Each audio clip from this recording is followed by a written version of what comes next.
Burn aja koinnya, pasti naik kok harganya. Gak semudah itu, Ferguson.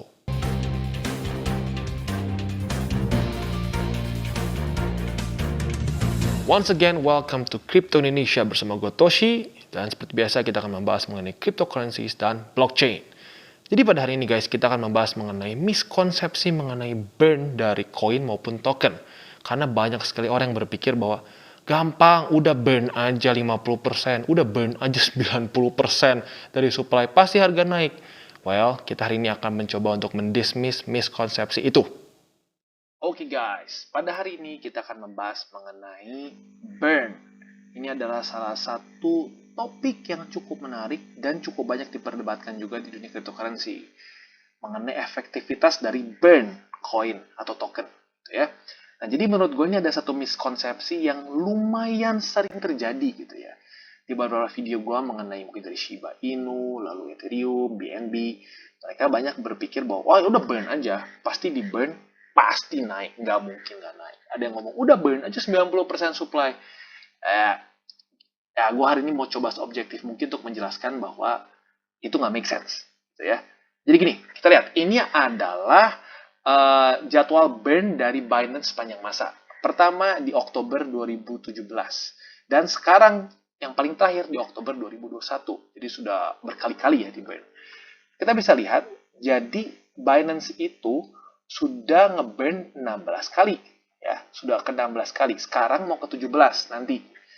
Bentar lagi mau ke 17. Nah, kita bisa lihat bahwa sudah total ke burn-nya itu berapa? Ya, sudah banyak gitu ya. Dan kita yang terakhir di burn itu 1, ya kita bulutin lah ya, 1,3 juta BNB. Itu kurang lebih 393 juta US dollar. Jadi yang di burn oleh CZ ini sudah luar biasa banyak sekali. Dan kalau kita lihat, dia itu sekarang max supply-nya itu di 168 jutaan. Belakangnya gue nggak baca lah ya. Nah, ini sampai mana di burn-nya?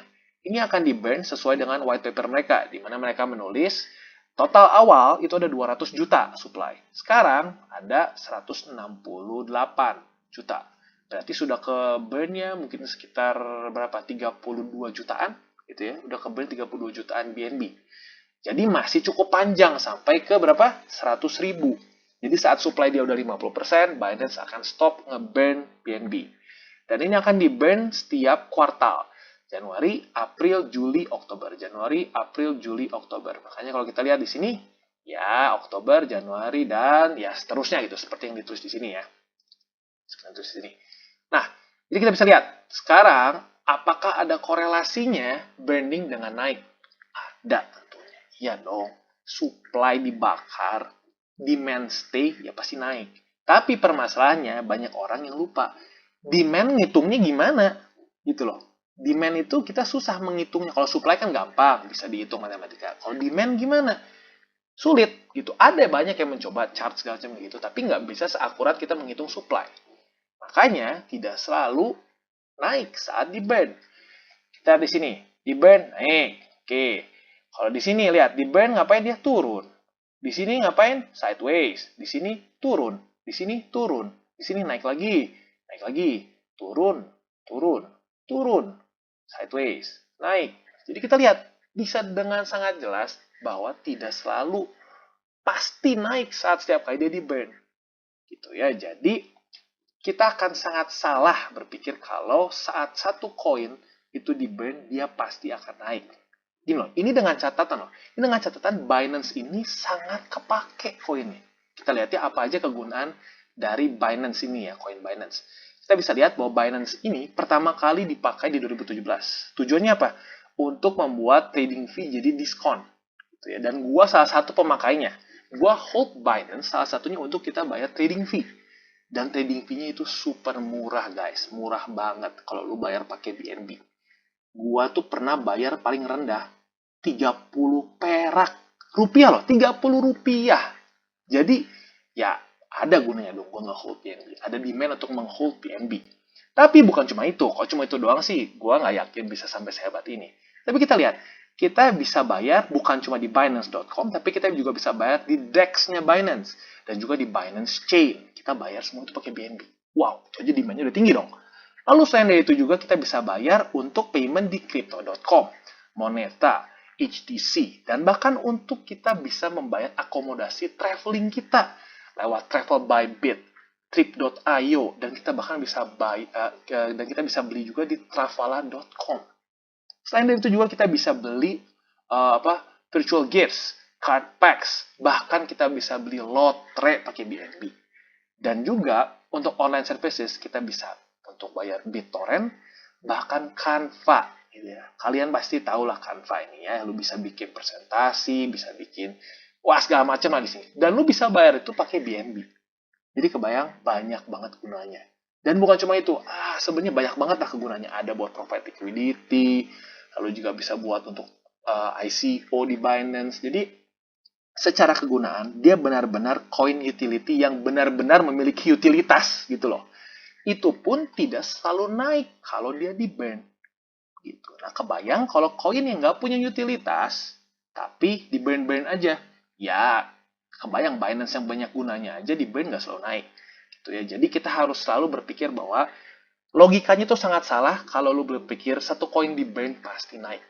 Ada korelasi, tapi tidak akan selalu naik. Oke, sekarang kita akan bahas burn versi Ethereum, di mana kita tahu tanggal 5 Agustus 2021 itu rilis EIP 1559, di mana EIP 1559 ini mengubah struktur dari fee system di Ethereum, di mana sekarang ada tambahan disebutnya base fee, dan base fee ini di burn per transaksinya. Dan apa yang terjadi? Kita bisa lihat bahwa Ethereum itu sempat deflasi asetnya. Apa maksudnya deflasi? Deflasi adalah artinya di mana Ethereum ini yang dihasilkan oleh para miner itu lebih sedikit dibandingkan dengan Ethereum yang terbakar. Berarti secara teori, Ethereum pernah sehari nih ya, walaupun baru sehari, pernah sehari dia yang Ethereum yang di mining dengan Ethereum yang di burn lebih banyak yang di burn. Berarti deflasi dong. Itu luar biasa kan. Tapi kita lihat ke harganya. Kita bisa lihat bahwa ada kenaikan. Di sini ya kita lihat ada kenaikan. Itu kenaikan yang lumayan, sempat paling tinggi 42%. Tapi apakah itu membuat harga Ethereum sustainable di atas harga situ? Nggak juga. Kita lihat sekarang, kalau dari running sekarang, dia masih baru plus 2,27% dari dia rilis EIP 1559. Jadi, menurut gua, arguably, Ethereum bisa naik setinggi ini bukan hanya karena dia ada sistem baru atau sistem burn baru. Jadi kadang-kadang event-event seperti ini pun bisa terjadi yang namanya ya buying the rumor and selling the news, gitu ya. Maupun cenderungnya biasanya ini lebih lama kalau large market cap cryptocurrency. Jadi baik lagi, menurut gua yang lebih penting adalah development dari si crypto itu sendiri. Kalau ngomongin development, jangan diragukan lah Ethereum. Karena Ethereum ini adalah sekarang cryptocurrency dengan market cap terbesar dan juga adopsi terbesar untuk urusan DeFi dan dApps. Jadi otomatis kalau dalam urusan pengembangan project, Ethereum ya sangat hebat gitu ya. Jadi burn tidak selalu equals profit gitu ya. Oke, dan yang terakhir kita ada Shiba Inu. Dimana kita tahu Shiba Inu ini cukup terkenal dengan dia membagi supply-nya 50% ke Vitalik Buterin. Dimana Vitalik Buterin ini adalah founder dari Ethereum. Nah, kita lihat faktanya Vitalik Buterin ini memburn 90% Shiba Inu token yang diberikan terhadap dia. 10%-nya dia kasih untuk COVID relief ya di India, seingat gua. Jadi di tanggal 17 Mei, Vitalik Buterin membakar 90% dari token yang diberikan kepada dia. Tuh ya, jadi harusnya kalau secara logika simpelnya harusnya naik dong harganya. Ya dong, orang di burn sebesar itu masa nggak naik? Tapi faktanya kita lihat ya, ini tanggal berapa? 17 Mei 2001 ya. Kita lihat lagi nih, 17 Mei 2021. Harusnya naik dong. Faktanya enggak, turun.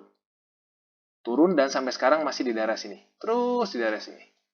Beberapa lama nih, nggak tahu.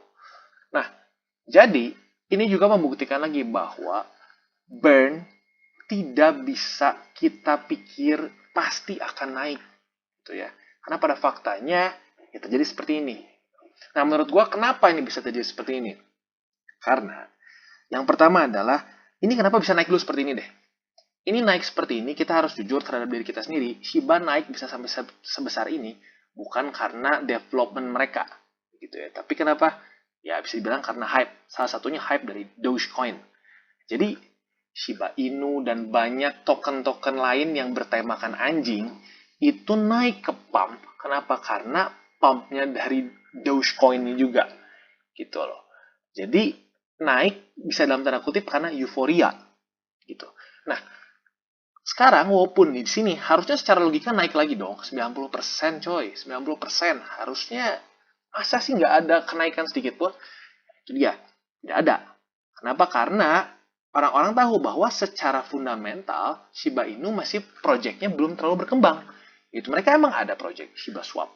Tapi kalau sudah harus di head to head kan dengan token lain yang dalam tanda kutip juga bermain di situ seperti Uniswap, PancakeSwap, dan sekarang tambah banyak ya, ada Raydium dan kawan-kawan lainnya. Ya, bisa dibilang Shiba Inu pale in comparison with them gitu.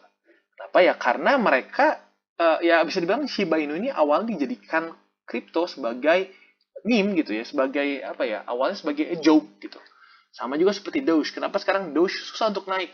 Karena perkembangan timnya pun masih belum jelas. Walaupun ada katanya kan mereka mau ada program apalah gitu ya sekarang, apalagi si Elon katanya mau pakai buat ngirim satelit, pendanaannya mau pakai Dogecoin dan lain-lain. Tapi itu pun nggak terlalu, ya bisa dibilang harganya di daerah situ-situ saja. Gitu. Jadi yang penting menurut gua, yang lebih penting daripada sekedar burn, itu adalah pengembangan project. Tim devnya mau ngapain? Adopsinya sebanyak apa? Apa real life real life use case-nya lah gitu ya. Karena kalau tidak ada hal itu, sulit untuk bisa bertahan jangka panjang. Gitu. Jadi, gini ya, ini disclaimer loh ya, gue bukan bilang Shiba nggak akan bisa kemana-mana. Nggak. Yang gue bilang adalah Shiba harus ada pengembangan dari tim dev-nya.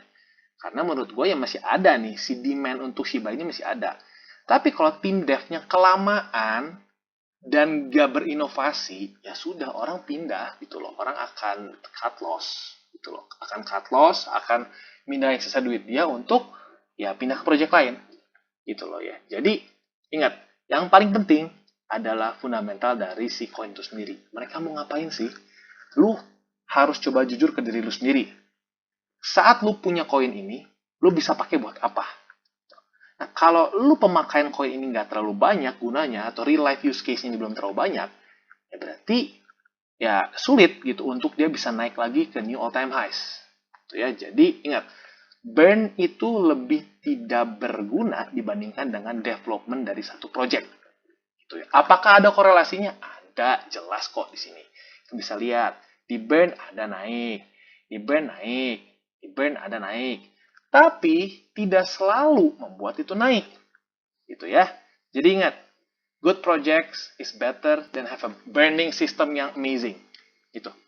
Nah, sebelum gua tutup video pada hari ini, gua ada, ya bukan pengumuman ya. Ya buat kalian yang masih penasaran dengan Shiba Inu, kalau mau update mengenai Shiba Inu, boleh vote di sini, di community sectionnya gua.